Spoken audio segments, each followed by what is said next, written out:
better understand. To my heart I must be true.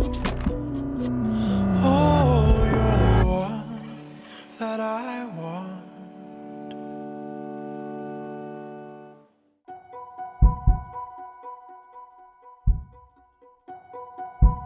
Number 5 is much more than a fragrance. Number 5 is in fact the entire flag for Chanel. When you think of this story of number 5, whether it's GIs bringing it home for their girls after the Second World War, whether it's Marilyn saying, you know, what do you wear in bed? Nothing but a little number 5. The iconography connected to that perfume is so much greater than it being a fragrance. It just is. And that was part of the attraction for me to do it in the first place.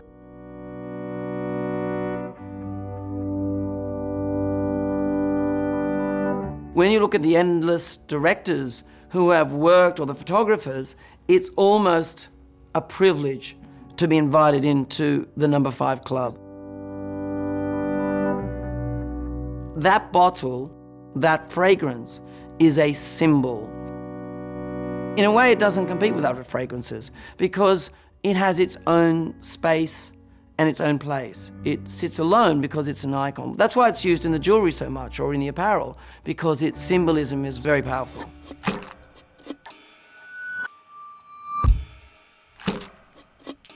To me, number 5 represents the ultimate perfume. If you had to have a generic name for perfume, it would be number 5. The design of the bottle is absolutely iconic. It makes you feel grown up and sophisticated, as if you're walking into this rarefied, special world where you're elegantly in control. I think the smell evokes so many memories and thoughts that you have.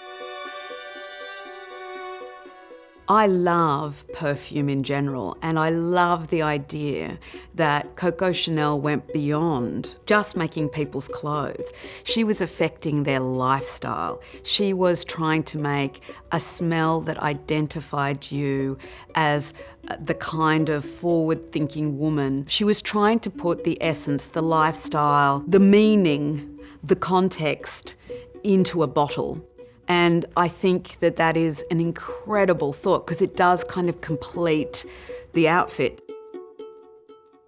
And it's also about her forward-thinkingness because she was the first one to use these artificial aldehydes in her perfume to make the perfume last for longer and to have notes which were unrecognisable. She was able to be almost Dadaesque and say, you know what, I'm going to use the label, the name that was actually on the samples that the nose made for me.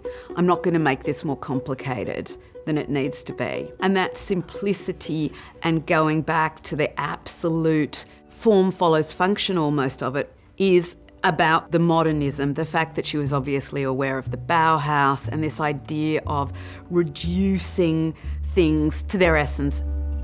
This luxury product with a strange new alloy creates something that has its roots in the past but definitely is moving to the future.